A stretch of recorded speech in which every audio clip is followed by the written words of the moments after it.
It would seem to me that the front that we put on is a groupthink mentality, is a tribal clansman sort of thing. We're fighting for familiarity. But in the end, I think we're all arguing for very similar things. Really. When the Christian jumps up and down in defense of his worldview, it's easy for us to say that they do so because they want the comforting feeling of a God. But I believe now that that accounts for much less of the Christian apologetics than what people are led to believe. Each one of these worldviews has a kernel of truth. And I believe it is that kernel of truth that people get excited about, and not primarily the mode of escapism that is actually apparent and possible in all three of these worldviews, and indeed any worldview, as far as I'm concerned.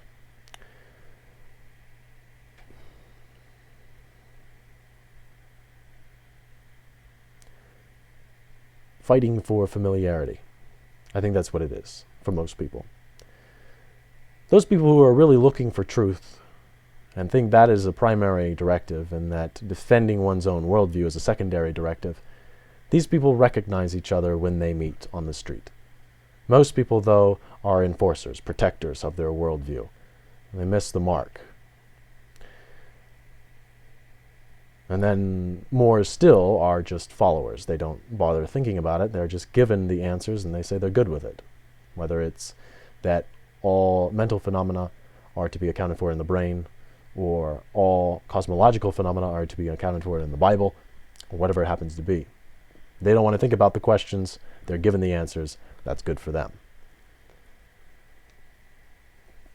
I think more than ever, we're moving into a stage in discovery about ourselves and our sciences, our philosophy, that would be best served with less aggression towards each other, less animosity. Because the clansman tribal attitude is something that I think we can all agree needs to be put to bed.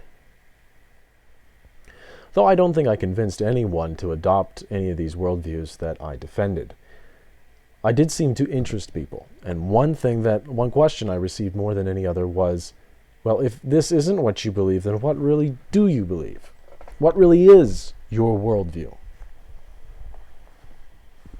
It's true that a lot of the arguments I made were compatible with things I've talked about in the past. I did that so I could be passionate about it and go all in defending each of these worldviews. Though, that being said, there were some arguments that needed to be cast that obviously were in contradiction with what I normally hold. Namely, atheism being the most straightforward, where I say I'm a theist, and there I said I was an atheist.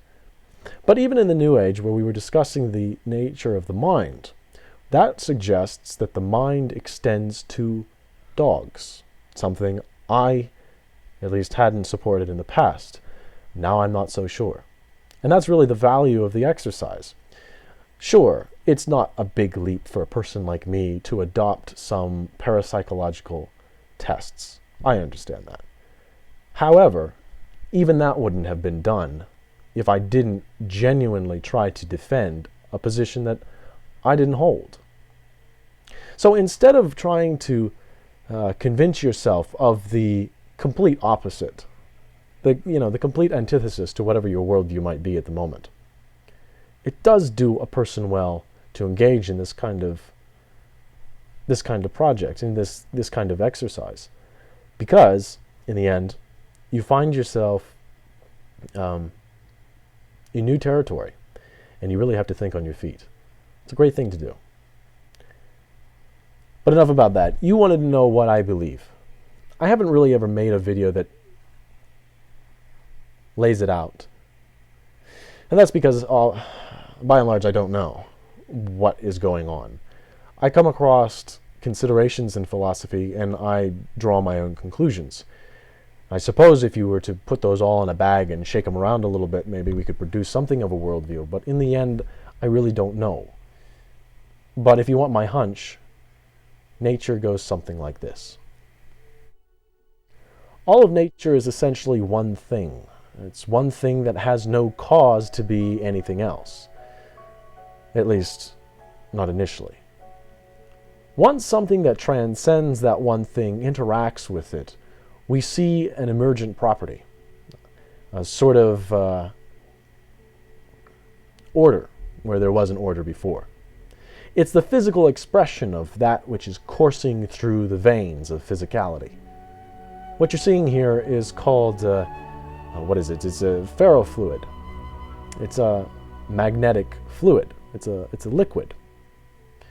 Once you put an electromagnetic current through it, through these sculptures that you see there, the fluid reacts and it takes form. Fascinating, yeah? It's an apparent form, but in the end, all these things are just one thing. The expression, then, is of two things. It's the law, or the structure that is there, the spire that you see, the spike coming out of the ferrofluid. And then it's the electromagnetic field. In my worldview, the electromagnetic field is God, the will of God. And the spire is the law of nature. Without this kind of trinity, this singularity of matter, the scaffolding of the laws of nature, and then the field to animate the whole business, well, we have nothing. And it doesn't work without the complete set of all three. It's a metaphor. Roll with me. But even more interesting, I think, than this is that the language of God can be understood by human beings. I think this is what art does.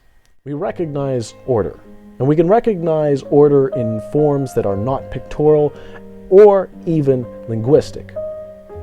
We can recognize order through music, through dance, certainly visual and linguistic modes of art. But in the end, what is really being communicated is more than just pictures or movement or sounds. The fact of the matter is, I'm still in philosophic twilight, and it continues this way, and I don't expect it to ever truly resolve itself. Not fully. But, if you'll permit me, future videos will be in a continuing pursuit of the resolution of this philosophic twilight that I have myself in, and I hope you join me for the ride.